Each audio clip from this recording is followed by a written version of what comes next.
اعوذ باللہ من الشیطان الرجیم بسم اللہ الرحمن الرحیم الحمد للہ رب العالمین وصلی اللہ علی محمد وآلہ الطاہرین اللہم صل علی محمد وآل محمد وعجل فرجہم اللہم کل ولیک الحجۃ ابن الحسن صلواتک علیہ وعلی آبائہ فی هذه الساعة وفي كل ساعة وليا وحافظا وقائدا وناصرا ودليلا وعينا حتى تسكنه أرضك طوعا وتمتعه فيها طويلا اللهم صل على محمد وآل محمد وعجل فرجهم. خوب ہم ماہ رمضان میں اپنی زندگی گزار رہے ہیں اور یقیناً آپ سب نے دیکھا ہوگا مفاتیح الجنان میں دعاؤں کی کتابوں میں کہ کس قدر اذکار دعائیں اور مختلف ذکر اور ورد مثلا اس مہینے کے لیے جو ہے ائمہ علیہ السلام نے ہمارے لیے بیان فرمائی ہیں اور ہمیں دستور دیا ہے کہ مثلا یہ دعا ہر نماز کے بعد پڑھی جائے، یہ دعا فجر کے بعد پڑھی جائے، اور مثلا روزانہ استغفر اللہ و اتوب الیہ 400 مرتبہ پڑھا جائے، اور جس قدر ہو سکے انسان اس مہینے میں صلوات بر محمد و آل محمد پڑھے. اور عجیب و غریب قسم کے اذکار دعائیں آپ دیکھیں، دعائے ابو حمزہ سمالی ہے، دعائیں اور کون سی دعائیں، دعائے افتتاح ہے، ٹھیک ہے. اگر آپ دیکھیں دعائے سحر ہے، اوکے، بہت ساری دعائیں ہیں، بہت ساری دعائیں ہیں. لیکن اگر آپ خصوصاً دعائے افتتاح میں آپ دیکھیں دعائے افتتاح دعائے افتتاح مخصوص ماہ رمضان کے لیے ہے، اوکے. دوسرے مہینے میں نہیں پڑھ سکتے ہیں، کوئی ایشو نہیں ہے، لیکن خصوصاً علماء کی سیرت بھی یہ رہی کہ اس کو ماہ رمضان میں پڑھی جاتی ہے، ٹھیک ہے. مثلا مناجات شعبانیہ بھی آپ دیکھیں، آپ ہر مہینے پڑھ سکتے ہیں، کوئی پرابلم نہیں ہے، ٹھیک ہے. لیکن علماء کا خاص رویہ اور سیرت رہی ہے کہ اس مہینے میں اس کو زیادہ ہر شب پڑھی جائے مناجات شعبانیہ ماہ شعبان کے. لیکن اب دعائے افتتاح میں دیکھیں، دعائے افتتاح میں جب انسان دعا شروع کرتا ہے، حمد و ثنا الہی بجا لاتا ہے اور کرتے کرتے پہنچتا ہے کہاں پر، نبی اکرم صلی اللہ علیہ وآلہ وسلم کی صلوات پر. اور پھر آہستہ آہستہ آپ دیکھیں درود اور سلام اور صلوات ایک ایک امام پر انسان پڑھتا ہے اس دعا کے اندر. اور پھر جب انسان اس دعا میں حضرت حجت یعنی امام مہدی علیہ السلام تک پہنچتا ہے تو پھر وہاں سے لے کر آخر تک یہ پوری دعا امام مہدی علیہ السلام کے لیے. عجیب ہے، آپ دیکھیں اس کو کبھی آپ، یعنی میں اس چیز سے جو نتیجہ لینا چاہ رہا ہوں وہ یہ ہے کہ آپ دیکھیں خود ماہ رمضان کا ہدف کیا ہے، شناخت اور معرفت امام مہدی علیہ السلام ہے. کیوں؟ خصوصاً زمانہ غیبت کے اندر یہ بہت ضروری ہے. ایک منٹ نا، میرا جواب تو بات تو کمپلیٹ ہو، ایک منٹ میں اس کو کمپلیٹ کر لوں. کیونکہ ماہ رمضان میں آپ دیکھیں انسان صبح سے لے کر شام تک، طلوع سے لے کر غروب تک کیا کرتا ہے، روزہ رکھتا ہے. کیا مطلب روزہ رکھتا ہے، کیا مطلب، یعنی روزے میں کیا کرتا ہے انسان، روزے میں کچھ چیزیں اس کے لیے حرام ہو جاتی ہیں، کھانا پینا حرام ہو جاتا ہے، اور روایات کے بقول اور علماء کی سیرت کے بقول نہ فقط انسان پیٹ کا روزہ رکھتا ہے بلکہ پورے بدن کا روزہ ہوتا ہے، آنکھ کا بھی روزہ، کان کا بھی روزہ، ہر چیز کا روزہ ہوتا ہے. انسان کوشش کرتا ہے اس مہینے میں اور خصوصاً اس ٹائم میں گناہ انجام نہ دے. یعنی کیا، اگر ایک جملے میں کہوں کہ ماہ رمضان کا ہدف یہ ہے کہ روزہ رکھنے کا ہدف یہ ہے کہ انسان اپنے بدنی احکام کو کم کرے. اور بدنی احکام کیا مطلب، کھانا پینا یعنی بدن کے احکام ہیں، بھوک لگنا اس کے نتیجے میں انسان کھاتا ہے، یہ بدن کا ایک حکم ہے کہ انسان کھانا کھائے، ٹھیک ہے. جب ماہ رمضان میں بدنی احکام کم ہو جاتے ہیں تو نتیجے میں کیا ہوتا ہے، انسان کے روحانی احکام آٹومیٹکلی اوپر آ جاتے ہیں. یعنی انسان کو معنوی طور پر انرجی ملتی ہے، طاقت ملتی ہے. اسی وجہ سے آپ دیکھیں جس قدر طلوع سے لے کر غروب تک کھانا پینا اور بدنی احکام کو تخطئے کیا گیا ہے، کم کیا گیا ہے، اسی قدر شب سے لے کر صبح تک، سحری تک عبادات کو زیادہ رکھا گیا ہے. ایسا ہے یا نہیں ہے؟ ٹھیک ہے، ماہ رمضان میں انسان روزانہ 2 رکعت کی نماز پڑھے اوکے، اس میں 3 مرتبہ ہر رکعت میں قل هو اللہ پڑھے، پھر نماز کے بعد فلاں درود پڑھے، اذکار پڑھے، اور پھر مثلا دعا افتتاح رات کو پڑھے، نماز شب رات کو پڑھے، اور اتنے 100 دفعہ 1000 دفعہ فلاں فلاں ذکر پڑھے، یہ سب رات کے لیے. ایک سوال ہے، جی آپ نے کہا کہ یہ رمضان صرف امام زمان کے لیے، میں نہیں کہہ رہا ہوں صرف امام کے لیے، لیکن خصوصاً امام کے لیے، امام کی پہچان کے لیے. اب میں آیا نہیں ہوں وہاں پر اس پوائنٹ پہ کہ اب مطلب کیا ہے اس کا. ہاں بولو. اس لیے کہہ رہا ہوں کیونکہ یہ پرانے زمانے میں تو روزے رکھتے تھے، اس زمانے میں تو امام زمان نہیں تھے، تو اس زمانے سے کیا رکھتے ہیں؟ ہاں معرفت، دیکھو ایک ہوتا ہے معرفت امام زمانہ، یہ تو اپنی جگہ ہے، لیکن عنوان کلی طور پر آپ دیکھیں تو امام کی، خود امام کی معرفت، امام کون ہوتا ہے، خود امام کون ہوتا ہے، اس کی معرفت تو ہر زمانے میں چاہیے، چاہے امام حاضر ہو چاہے امام غائب ہوں. آج ہماری ٹیچر بتا رہی تھی رمضان کے اوپر بات کرتی تھی، تو پھر انہوں نے بتایا تھا کہ جو ہے ہمارے پاس بہت سے شہید ہیں جو خود شہیدوں نے امام کی ملاقات ہی جو ہے نا رمضان میں کی ہے. جیسا کہ شہید کا بتا رہی تھی، نام یاد نہیں کہہ رہے، میں نے ان نے کسی کو نہیں بتایا اپنی زندگی میں کہ میں نے امام کو دیکھا ہے.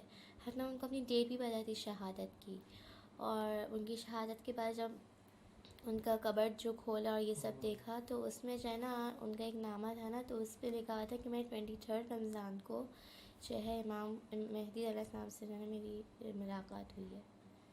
اب زمانہ غیبت کا ہدف کیا ہے؟ غیبت کو ہم کیا سمجھتے ہیں؟ انشاءاللہ ہم حضرت آدم علیہ السلام کے قصے پہ آئیں گے فوراً، ٹھیک ہے، لیکن چونکہ ماہ رمضان میں ہم بالآخر اپنے ایام گزار ہیں، تو میں نے سوچا کہ کچھ باتیں اس حوالے سے بھی ہو جائیں. زمانہ غیبت کو لوگ کیا سمجھتے ہیں؟ زمانہ میں غیبت کیا ہے؟ سزا ہے. کیا مطلب سزا؟ امام نہیں ہے بھائی، ہم امام سے دور ہیں، امام ہماری دسترس میں نہیں ہے. جسٹس میں کس نے کہا ہمارے کہاں ہے؟ امام سے آپ ملاقات کر سکتے ہیں. ابھی میں نے جو حضرت آدم کی کتاب پڑھا تھا، تو اس میں لکھا ہوا تھا کہ قرآن، اگر ہم قرآن پڑھیں گے تو اہل بیت سے ارتباط برقرار کر سکتے ہیں. خوب امام میری دسترس میں بالآخر نہیں ہے نا، کیا کروں میں بھائی؟ مجھے امام مجھے امام سے ابھی ملنا ہے، مجھے امام سے ابھی ملنا ہے، کیا کروں میں؟ تو آپ قرآن سے رجوع کریں. مجھے امام سے حضوری فزیکلی ملنا ہے، امام کی باڈی کو دیکھنا ہے، مجھے امام سے شیک ہینڈ کرنا ہے، مسافہ کرنا ہے، ملنا ہے، گلے لگانا ہے. کیا کروں میں؟ تو میں قرآن سے گلے لگاؤں؟ کیا ہو گیا بھائی؟ اس کے اندر لکھا، اچھا مجھے اپنی بات پوری کرنے سے، اس کے اندر لکھا تھا کہ آپ جب بھی آپ کو امام زمانہ یاد آئے اور آپ کو کس سے ملنے کا دل کرے، تو آپ قرآن پڑھیں، تو غیبت کے پردے آپ کے آنکھ سے ہٹ جائیں گے. میں تو روز قرآن پڑھتا ہوں ایک پارہ، ابھی بھی میرے ساتھ تو نہیں ہوا ہے کہ غیبت کے پردے. تو آپ کو صحیح سے طریقے سے محبت سے پڑھنا ہوگا. کیا مطلب آپ اس کا مطلب محبت سے پڑھتے ہیں، تو آپ کے لیے تو اس کا مطلب ہوا ہوگا، آپ نے رات میں ملاقات کی ہوگی امام سے یار. تو جو اپنی پوری سچی دل کی محبت سے پڑھے اس کے ساتھ. خیر میں آپ کی بات کی تائید کرتا ہوں، ٹھیک ہے، لیکن میں کیا کہنا چاہ رہا ہوں یہاں پر، آپ کی بات ٹھیک ہے، بالکل صحیح ہے. زمانہ غیبت کے اندر لوگ یہ سمجھتے ہیں کہ غیبت ایک سزا ہے انسانوں کے لیے. کیا سزا ہے؟ کہ چونکہ 11 ائمہ یعنی امام علی علیہ السلام سے لے کر امام عسکری علیہ السلام تک، چونکہ لوگوں نے امام کا ساتھ نہیں دیا، لوگوں نے امام کو تنہا چھوڑ دیا، اور آٹومیٹکلی کیا ہوا نتیجے میں تمام ائمہ امام علی سے امام عسکری علیہ السلام تک سب شہید ہو گئے. کیوں؟ کیونکہ تنہا تھے، مظلوم تھے. کس نے مظلوم کیا، کس نے ظلم کیا لوگوں کے امام کے اوپر؟ خود لوگوں نے. کیونکہ لوگوں نے، بات تو کمپلیٹ کرنے دو مجھے، لوگوں نے امام کو ان دی اینڈ کیا کیا؟ تنہا چھوڑ دیا. آپ دیکھیں امام کاظم علیہ السلام 14 سال زندان میں رہے، کوئی مذاق بات ہے؟ 14 سال زندان میں کیا کیا لوگوں نے؟ کیوں لوگوں نے قیام نہیں کیا مثال کے طور پر؟ اوکے خوب. اب یہاں پر ایک بات ہے، لوگ معمولاً علماء کیا کہتے ہیں؟ علماء یہ کہتے ہیں، اور تمام اکثری 99% لوگوں کے ذہنوں میں یہی بات ہے کہ چونکہ لوگوں نے ائمہ کا ساتھ نہیں دیا، تنہا چھوڑ دیا، پس خدا نے اپنا آخری ذخیرہ، اپنا آخری خزانہ یعنی امام زمانہ علیہ السلام کو اپنے پاس رکھ لیا ہے. اور جب لوگ تیار ہو جائیں گے اور یہ گارنٹی اور ضمانت ہوگی کہ لوگ امام کو تنہا نہیں چھوڑیں گے، پھر میں خدا امام کو بھیج دوں گا لوگوں کے اندر. اور اب میں آ رہا ہوں نا اس کے اوپر، اور پھر امام کا ظہور ہو جائے گا. یہ وہ تصور ہے جو نارملی لوگوں کے اندر پایا جاتا ہے. کیوں یہ پایا جاتا ہے؟ اس کی وجہ یہ کہ روایات اور احادیث سے غفلت کرتے ہیں. نہیں پتہ ان لوگوں کو کہ احادیث میں کیا موجود ہے. احادیث کو آپ دیکھیں، احادیث میں موجود ہے کہ غیبت امام زمانہ، خود غیبت امام زمانہ کو فی الحال ہم نہیں دیکھتے، خود غیبت سر من اسرار اللہ، غیبت اسرار الہی میں سے ایک سر ہے. اسرار تو معلوم ہے نا، اسرار یعنی سیکریٹس میں سے ایک سیکریٹ کیا ہے؟ غیبت. اسی حدیث میں یہ آیا ہے کہ غیبت سنت الہی میں سے ایک سنت ہے. کیا مطلب سنت ہے؟ یعنی اب یہاں پر علماء استفادہ کرتے ہیں انہی احادیث سے. غیبت کے اوپر یعنی کتابیں لکھی گئی ہیں. ایک کتاب ہے خود انتشارات جمکران میں ملتی ہے، اگرچہ میں آپ کو نہیں کہوں گا کہ آپ وہ خریدیں کیونکہ وہ 9 جلدی کتاب ہے.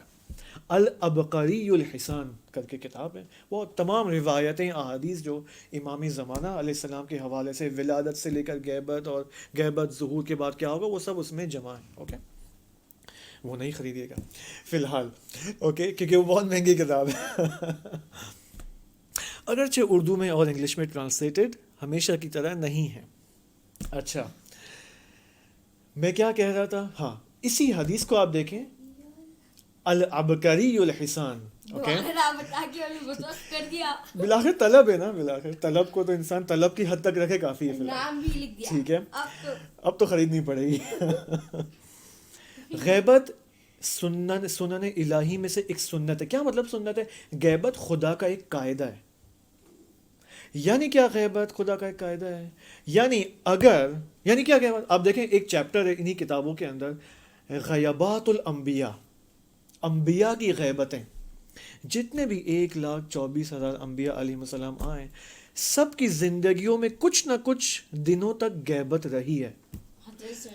تمام، جیسے میں نے آپ کو حضرت سلیمان کے بعد، حضرت موسیٰ علیہ السلام نے 3 سے 4 غیبتیں خود ان کی ہیں. تمام انبیاء کی بتا رہا ہوں نا، تمام انبیاء کی بتا رہا ہوں. حضرت عیسیٰ بھی اس میں شامل ہے نا تمام کے اندر. تمام انبیاء نے کچھ دنوں یا کچھ مہینوں یا کچھ سالوں تک، از اول آدم تا نبی اکرم صلی اللہ علیہ وآلہ وسلم، کریں گے نا بات، سب کو ہوگا. فصبر جمیل ان اللہ مع الصابرین. خوب. پس امام زمانہ اردو، امام زمانہ علیہ السلام بھی پس غائب ہونے، یہ امام کو بھی غائب ہونا ہے. یعنی کیا؟ اگر آپ فرض کریں امام علی علیہ السلام سے لے کر امام عسکری علیہ السلام تک کوئی بھی امام شہید نہ ہوا ہوتا. کیا مطلب شہید نہ ہوا ہوتا؟ تمام لوگوں نے اپنے ائمہ کا ساتھ دیا ہوتا، کسی نے اپنے امام کو تنہا نہیں چھوڑا ہوتا، اور تمام ائمہ نے حکومت کی ہوتی. کوئی بات ہے تو بتاؤ بھائی. اوکے، تمام ائمہ نے کیا کیا ہوتا؟ حکومت کی ہوتی. صحیح ہے. مثلا امام علی نے تو 5 سال الحمدللہ حکومت کی، پھر امام حسن نے 6 مہینہ حکومت کی، اس کے بعد وہ بالآخر جو ان کے ساتھ حوادث ہوئے، صلح ہوئی، اور پھر بعد میں ان کو 10 سال بعد شہید کیا گیا. امام حسین کو شہید کیا گیا. اب فرض کریں امام حسین کو حکومت مل گئی ہوتی، امام حسین نے 50 سال حکومت کی ہوتی، امام زین العابدین نے 100 سال حکومت کی ہوتی، تمام ائمہ نے حکومت کی ہوتی. پھر بھی خدا کا قاعدہ یہ کہ امام زمانہ علیہ السلام کو غیبت میں جانا ہے، اور امت اسلامی کو، یعنی تمام مسلمانوں کو، ہم سب مسلمان ہیں نا، تمام مسلمانوں کو غیبت کا زمانہ دیکھنا ہوگا. یہ قاعدہ ہے خدا کا. تو ایک سوال، حضرت آدم کی بھی ہوئی تھی؟ ہم دیکھیں گے بعد میں جب حضرت آدم کے قصے میں آئیں گے. اوکے، اس کو دیکھتے ہیں. ٹھیک ہے، اپنا سوال سنبھال کے رکھنا. بس امام زمان علیہ السلام کو غیبت میں جانا ہے. اب کیوں جانا ہے؟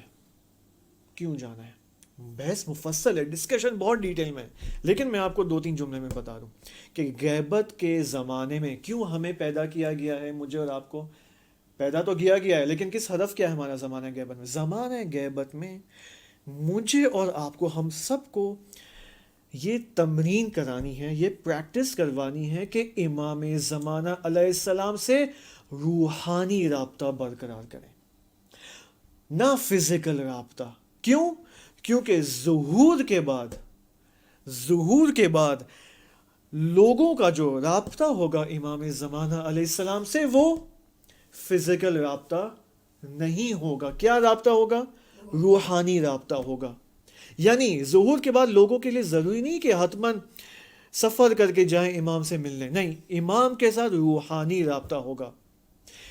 اب مجھے بتائیں روح اور بدن میں کیا فرق ہے؟ میں نے بتایا نا، روح یعنی روح، اوکے، روح باقی ہے یا بدن باقی ہے؟ روح باقی ہے. روح قوی ہے یا بدن قوی ہے؟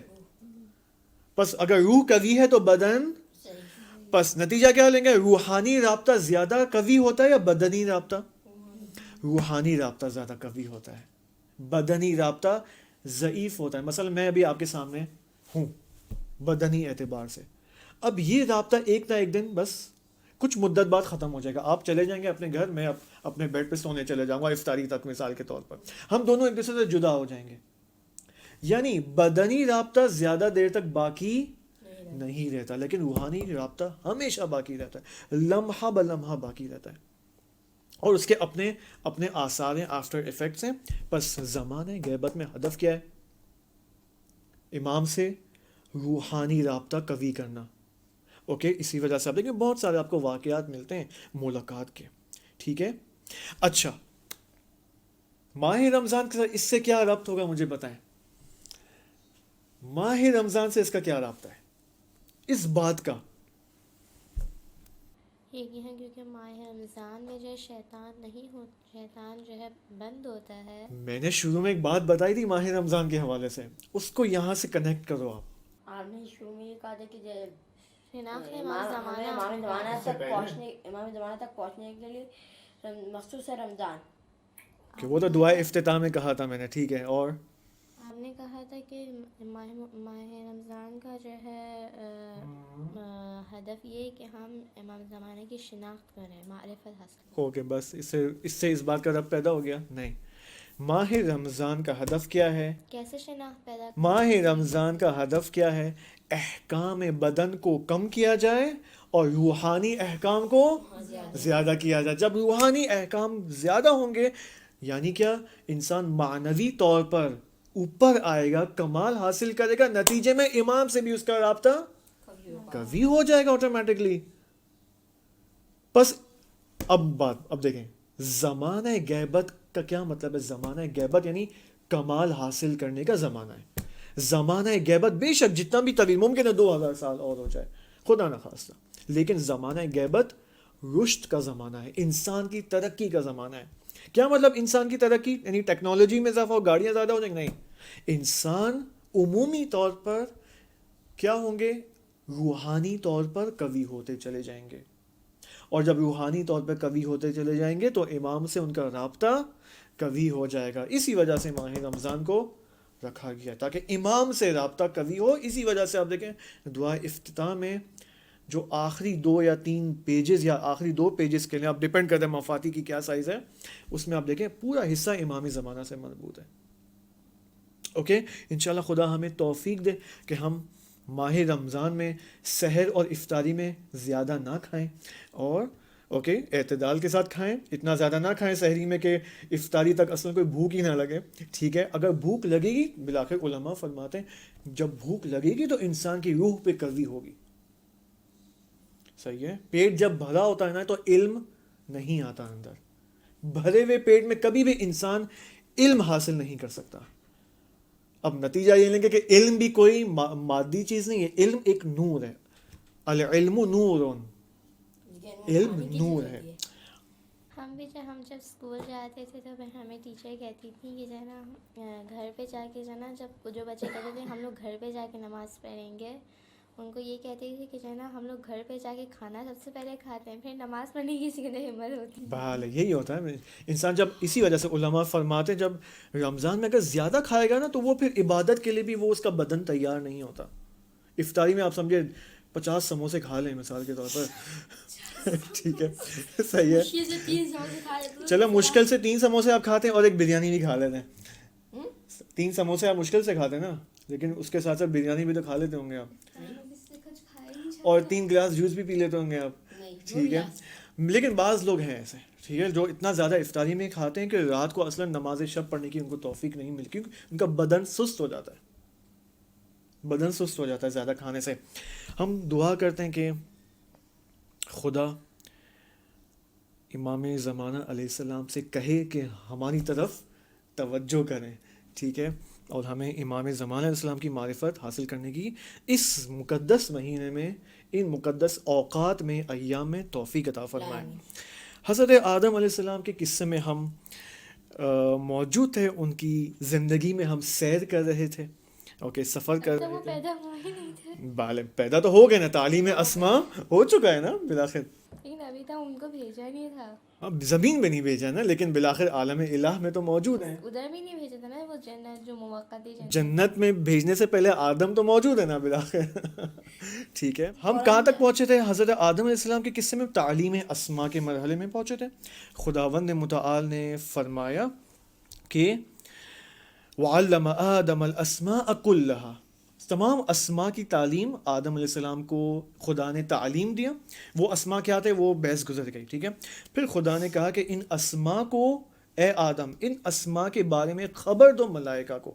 جب ملائکہ کو آدم علیہ السلام نے خبر دی تو ملائکہ نے یہاں پر اعتراف کیا کہ واقعی یہ خلیفہ ہے بھائی، ہم نہیں بن سکتے، ہمارے اندر اصلاً وہ ان اسما کو حاصل کرنے کی ظرفیت ہی، کیپیسٹی نہیں ہے ہمارے وجود کی۔ خدا نے کہا تھا تم لوگ میرے ان کے دائرے میں نہیں ہو تم، یعنی پھر خدا نے یہ فرمایا کہ آگے آیت آ رہی نا کہ انی اعلم ما لا تعلمون۔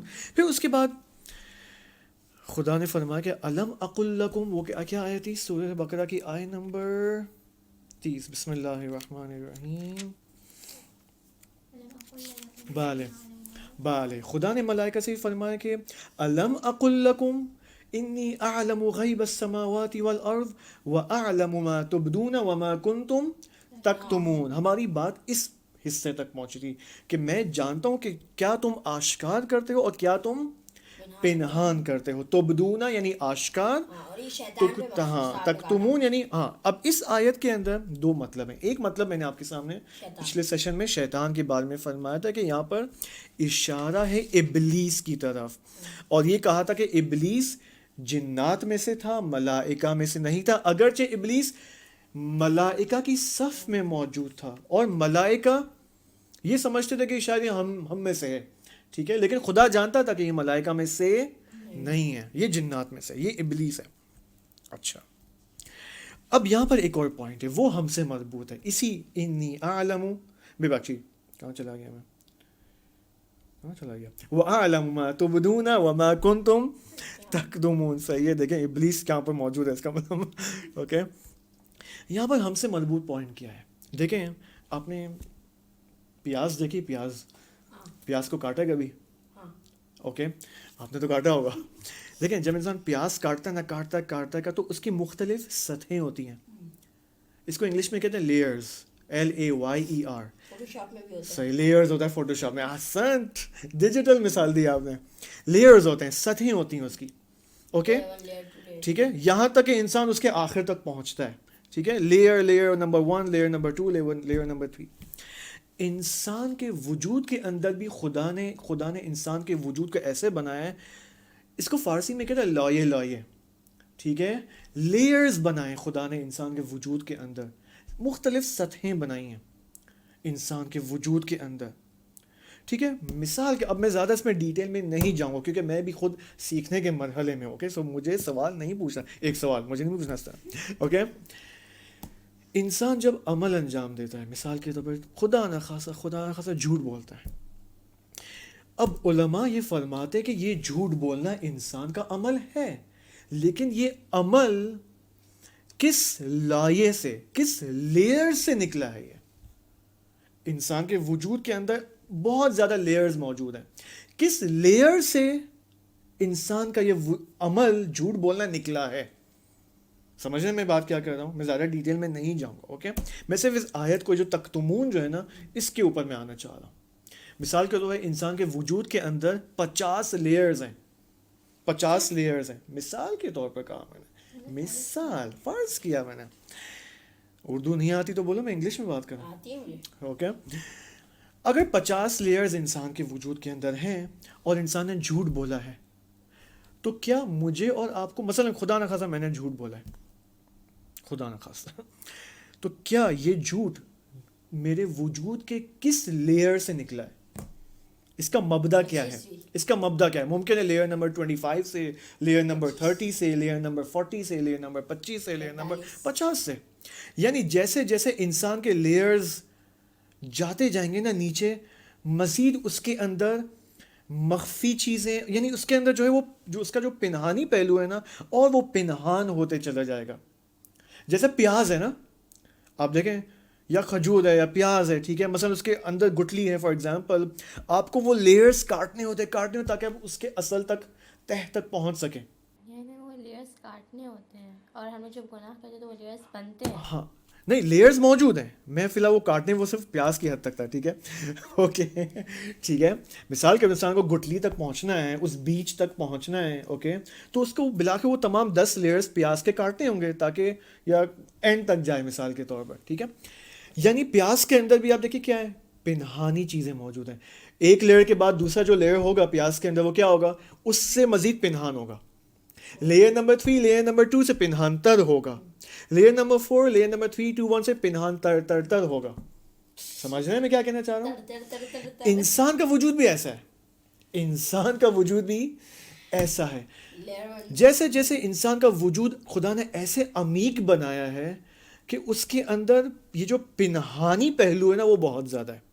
اب اگر میں جھوٹ بولتا ہوں تو خدا کو معلوم ہے کیا ہے, انی اعلم واعلم ما تبدون وما کنتم تکتمون. تکتمون یعنی خدا جانتا ہے میں نے یہ جو اچھا عمل یا برا عمل اپنے وجود کے کون سے لیئر سے انجام دیا ہے. خدا کے لیے ہر چیز آشکار ہے. سمجھ رہے ہیں بس میں کیا کہنا چاہ رہا ہوں؟ بس خدا اس قدر میرے اور آپ سے نزدیک ہے.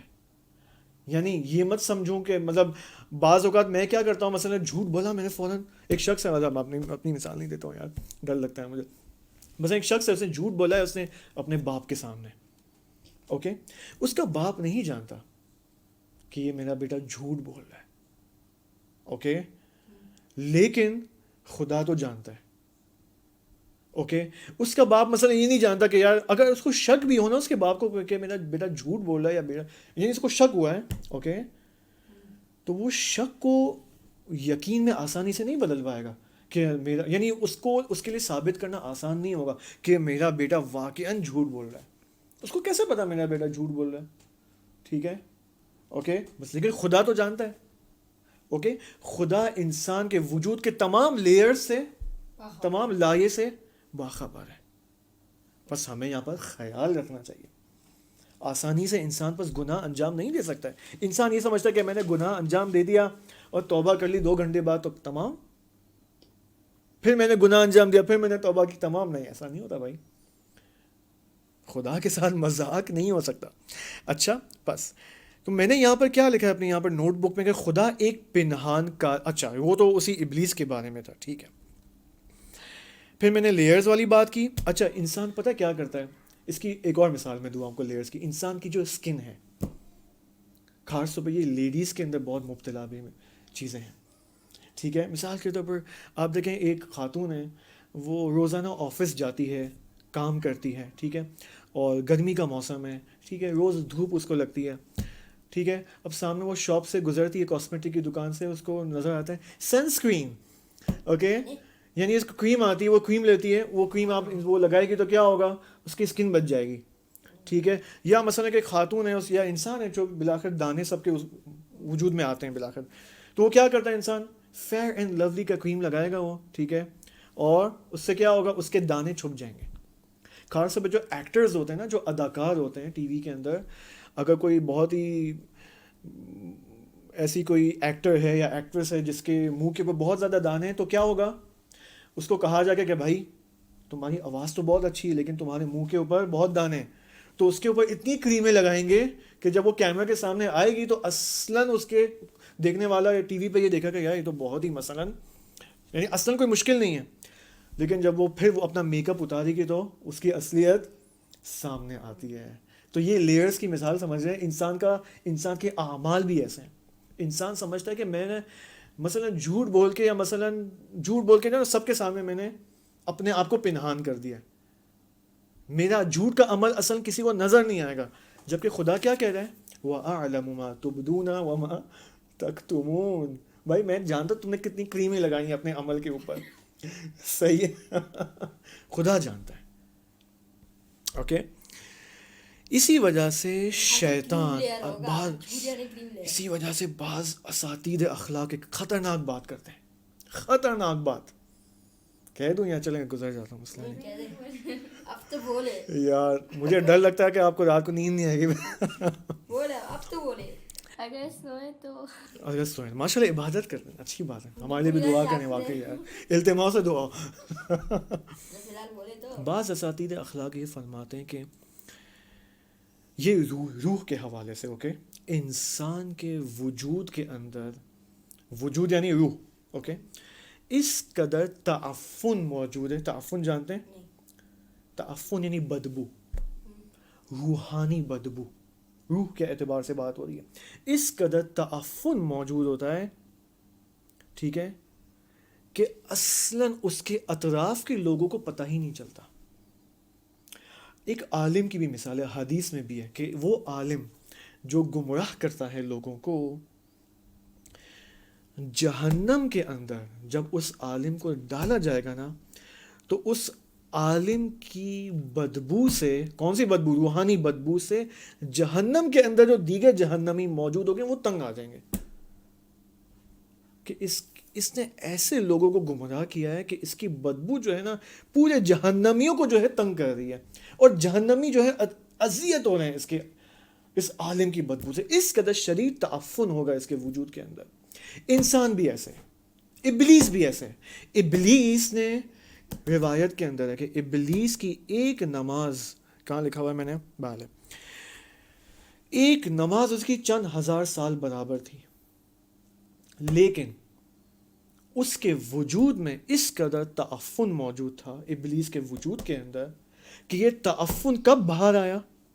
جب خداوند نے متعال نے ملائکہ کا حکم دیا اسجدوا لآدم, اور ابلیس نے کیا کہ فاستکبر, استکبار کیا, یعنی انکار کر دیا اس نے. یہ انکار یعنی اس کے اب وجود کی اصلیت سامنے آ گئی ہے, اس کے وجود کا, یعنی اب ملائکہ کو پتا چلا کہ اس کے وجود میں کتنا تعفن بھرا ہوا تھا. اس تعفن کے ساتھ یہ عبادت انجام دے رہا تھا. عجیب بات نہیں ہے؟ ایسا نہ ہو میں اور آپ بھی ایسے ہوں, اس قدر میں نے اور آپ نے گناہ کیے ہوں کہ ہمارے وجود کے اندر اس قدر تعفن خدا نہ خواستہ آ گیا ہو, اس تعفن کے ساتھ ہم خدا کی عبادت کر رہے ہوں, روزے رکھ رہے ہوں, اور پتہ نہیں کیا کیا, حرم جا رہے ہوں, اور زیارت پہ جا رہے ہوں, کربلا جا رہے ہوں. لیکن اب اس زیارت کا, ان عبادات کا, رجب شعبان رمضان کا ہدف کیا ہے؟ اس تعفن کو اپنے وجود سے ختم کرنا. کیونکہ پرابلم پتہ ہے کیا ہے؟ پرابلم پتہ ہے کیا ہے؟ میں اور آپ اس وقت بدن کے اسیر ہیں. انسان بدن کا اسیر ہو چکا ہے. انسان سمجھتا ہے میں صرف بدن ہوں, بدن, that's it. وہ یہ سمجھتا ہے میں روح نہیں ہوں. اصلاً کوئی آخرت نہیں ہے. میں اور آپ بھی مسلمان جو ہیں عملاً بعض اوقات اس طرح ہو جاتے ہیں, اس قدر اپنی لائف میں مشغول ہو جاتے ہیں کہ بھول جاتے ہیں کہ بھائی ہماری روح بھی ہے. اس قدر بدنی احکام کی طرف ہم توجہ کرتے ہیں کہ کیا ہوتا ہے پھر کیا جب اس قدر بدنی احکام پر توجہ کرتے ہیں تو ہمیں پتہ بھی نہیں چلتا کہ ہمارے وجود کے اندر, ہماری روح کے اندر کس قدر تعفن بھر چکا ہے. ماہ رمضان اسی وجہ سے تاکہ یہ احساس ہمارے اندر بیدار ہو کہ بھائی اے آغا یہ عزیز, اپنے وجود کے تعفن کو نکالو, بدبو کو ختم کرو, خوشبودار بنا دو اپنی روح کو. اسی وجہ سے مومن کے بارے میں یہ حدیث ہے, مومن کے بارے میں, کہ جب مومن مرے گا نا, یعنی مرے گا نہیں, حالت احتضار میں جائے گا. مرنے سے پہلے کہاں جاتا ہے انسان؟ حالت احتضار کے سٹیٹ میں جاتا ہے. تو مومن کی بات ہو رہی. مومن کون ہے؟ مومن وہ ہے جس کے اندر مومن کی نشانی موجود ہو. ورنہ میں اور آپ تشریفاتی اعتبار سے, کمپلیمنٹری اعتبار سے جو اپنے آپ کو مومن تو کہتے ہیں, لیکن کیا ہمارے اندر مومن کی نشانیاں ہیں بھی یا نہیں؟ یہ چیک کرنا ہوگا ہمیں. بالآخر حدیث میں ہے کہ مومن جب حالت احتضار میں جائے گا تو خداوند نے متعال, یہ حدیث قدسی میں سے خود خدا فرما رہا ہے کہ میں جنت سے 2 پھول, 2 فلاورز, ایک کا نام مسخیہ ہے, ایک کا نام منسیہ ہے, مسخیہ اور منسیہ. میں ان دو فلاورز کو, پھولوں کو اس مومن کی طرف بھیجوں گا جو حالت احتضان میں. یہ مومن جب مسخیہ کے, کیونکہ دیکھیں اس کو کیسے پتا مومن کو کہ یہ پھول میری طرف آئیں, کیونکہ جب مومن حالت احتضال میں جاتا ہے نا تو پردے ہٹ جاتے ہیں, برزخی آنکھیں کھل جاتی ہیں. اوکے, جب وہ مسخیہ کو سونگے گا تو وہ دنیا کے اموال سے بے رغبت ہو جائے گا. دنیا کی جو مال و دولت ہے, پیسہ, پھول, اوکے, ان سب سے کیا ہو جائے گا, بے رغبت ہو جائے گا, اصلاً اگنور کرے گا. اوکے, ہیچ سمجھے گا اس کو. یہ مسخیہ کا اثر. جب منسیہ کو سونگے گا تو دنیا کو ہی بھول جائے گا. یعنی اس قدر مسخیہ, اب یہ کیا ہے, مسخیہ اور منسیہ کیا, جنت کے دو پھول ہیں. اس قدر جنت کے پھول کی تاثیر ہوگی اس مومن کے اوپر کہ دنیا کو ہی بھول جائے گا اور آسانی سے اپنی جان دے دے گا, بشرطی کہ مومن ہو. صحیح ہے. اچھا, ایک سوال جو آپ لوگوں نے نہیں کیا, کرنا چاہیے تھا, وہ سوال یہ کہ بھائی کہا نا کہ انسان کے وجود کا تعفن اور انسان کے وجود کی اصلیت باہر آتی ہے. کب باہر آتی ہے؟ سوال یہ ہے, کب باہر آتی ہے؟ حالت احتضار. نہیں, وہ تو آتی ہے حالت احتضار میں, سب کچھ باہر, لیکن زندگی کی بات کر رہا ہوں میں, دنیا کی بات کر رہا ہوں, دنیا کی بات کر رہا ہوں. جب انسان زندہ ہے, جب انسان کی روحانیت وغیرہ سب کچھ بڑھ جائے گی. ہاں, جب انسان زندہ ہے اس کی, مثلا ابھی میں ہوں 30 سال کا ہوں, آپ کب کتنے سال کے مجھے نہیں پتا, 13 سال. 13 یا 31, 13. اچھا 13 سال کے, ٹھیک ہے. مثلاً کب آئے گی, مثلاً ہم سب اپنے دیکھیں ہمارا یعنی باطن کب آشکار ہوگا؟ جب ہماری روحانیت بہت اوپر آ جائے گی. جب کیا ہوگا؟ ہماری روحانیت وغیرہ بہت اوپر آ جائیں گی. کون سی روحانیت بھائی؟ میں شیطان کی اصلیت باہر آئی نا, شیطان کی روحانی تک بہت, نہیں, پھر اس کی اصلیت باہر آ گئی نا جب آدم علیہ السلام کو سجدہ کرنے کا حکم دیا تو اس نے انکار کر دیا, یعنی اس کا باطن سامنے آ گیا, یعنی وہ ساری عبادتیں اس کی. جب اس کو کوئی دستور دیا جائے وہ اجرا کرے گا. خوب, ہم سے کیا تعلق ہے اس کا, مجھے یہ بتائیں نا. خدا نے ہمیں خوب, بہت سے شیطان کا تو تعفن سب کچھ باہر آ گیا جب اس کو حکم دیا گیا, اس نے حکم کا انکار کیا. خوب, ہمارا باطن کب آشکار ہوگا خدا نہ خواستہ؟ اس وقت جب مثلا ابھی ہو رہا ہے, مثلا خدا نے ہمیں کہا نماز پڑھو, ہم بہت بڑی نماز میں دیر کرتے ہیں, یا مثلا جو نماز کے ٹائم سو جاتے ہیں جان بوجھ کر ایسے ایسے کام سے. خدا نے قرآن میں فرمایا کہ وَلَنَبْلُوَنَّكُمْ مِنَ الْخَوْفِ وَالْجُوعِ وَنَقْصٍ مِّنَ الْأَمْوَالِ وَالْأَنفُسِ. کیا مطلب اس کا منتظر بھائی؟ خدا جب انسان کا امتحان لیتا ہے اس وقت اس کے وجود کی اصلیت باہر آتی ہے کہ یہ کیسا آدمی ہے, کیسا انسان ہے. مثال کے طور پر خدا نے مجھے بہت پیسہ دیا ہے, میری تنخواہ مثال کے طور پر اگر میں طالب علم نہیں, مثلا میں جاب کر رہا ہوں, میری تنخواہ 2 لاکھ روپے ہے, 2 لاکھ روپے ہے. بات سنو, بات کمپلیٹ کرنے دو. پھر کیا ہوتا ہے, اچانک میرے اوپر مصیبت آتی ہے اور میری جاب چلی جاتی ہے, اور پہلے میں 2 لاکھ روپے کما رہا تھا, اب تو میں کچھ بھی نہیں کما رہا ہوں. یہ کیا ہے؟ یہ امتحان ہے اب میرا, کہ اب کیا میں خدا سے شکایت کروں یہاں پر کہ خدا یہ کیسا خدا ہے تو, یہ تو نے میرے ساتھ کیا کیا. خوب, مصیبت تو خدا نے میرے اوپر ڈالی ہے. خوب, اب یہاں پر میں کیا کروں؟ یہاں پر امتحان ہے کہ میرا خدا کے ساتھ جو مثلا 30 سال کے اندر جو میں نے رابطہ قائم کیا ہے خدا کے ساتھ, اب اس امتحان میں میرا رابطہ آشکار ہو جائے گا کہ میرا رابطہ کیسا تھا خدا کے ساتھ. آیا میں خدا پہ ہی توکل کروں گا ہنوز؟ اب بھی میں خدا پہ توکل کروں گا جاب جانے کے بعد, اس اقتصادی مصیبت کے بعد. خدا نے مجھے بیمار کر دیا کینسر میں, خدا نہ خواستہ میں کینسر میں مبتلا ہو گیا ہوں. خوب, ڈاکٹرز نے خبر دے دی ہے بھائی 1 مہینے بعد جانا ہے آپ کو دنیا سے, حضرت اسرائیل علیہ السلام آپ کو لینے آنے والے ہیں. مثال کے طور پر, ٹھیک ہے, آپ خوش ہوں گے کہ میں جا رہا ہوں؟ واہ یار, نہیں, میں اپنی بات کر رہا ہوں. اچھا 1 مہینے بعد مجھے جانا ہے دنیا سے, ڈاکٹر نے خبر دے دی ہے. خوب بھائی, میں نے خواب دیکھے تھے زندگی کے میں نے کتنے خواب دیکھے تھے یار, مجھے یہ کرنا ہے وہ کرنا ہے, مجھے مثلا پوری دنیا گھومنی ہے اور مجھے مثلاً فلاں کام کرنا ہے، اوکے، مجھے اپنے بچوں کو بڑا کرنا ہے، ان کی شادیاں کرنی ہیں، کتنے کام تھے مثلاً. اب خدا کہہ رہا ہے 1 مہینے بعد ہانی صاحب آپ کو جانا ہے دنیا سے، اور آپ کے بچے تنہا ہو جائیں گے آپ کے بغیر، اور آپ کی بیوی بھی آپ کے بغیر تنہا ہو جائے گی. خوب، یہاں پر میرا کیا ری ایکشن ہوگا، یہاں پر میرا کیا عکس العمل ہوگا. سجدے. اوکے، اب میں آپ کو مثال دوں، حقیقی مثال دوں. وہ مثال بھی عالم کی ہی ہے حالت احتضار کے حوالے سے. سنیں اس کو غور سے سننا. آیت اللہ گل پیگانی رحمۃ اللہ علیہ یہ واقعہ نقل کرتے خود اپنے ہی ایک ہم مباحثی کا. وہ طالب علم جو ان کے ساتھ ان کے طلبگی میں ان کے ساتھ کیا کرتا تھا، مباحثہ کرتا تھا فقہ و اصول وغیرہ کا. آیت اللہ گل پیگانی رحمۃ اللہ علیہ فرماتے کہ ہم شروع میں بہت مباحثہ کرتے تھے، اس کے بعد جب مثلاً ہائر لیول تک پہنچ گئے اپنی پڑھائی میں، تو وہ اپنے ملک میں چلے گئے قزوین، اور میں اپنے مطلب کم یا تہران آ گیا. میں اس کو غور سے سننا ورنہ حضرت رضا آپ کو پکڑ لیں گے. ٹھیک ہے، اچھا. پھر کیا ہوا، ایک دن آیت اللہ غل پیگانی کو پتہ چلا کہ وہ آپ کا جو ہم مباحثی ہے، وہ جو طالب علم ہے، وہ بیمار ہے، شدت بیمار ہے، اور بستر ایک بیماری پہ اس وقت موجود ہے.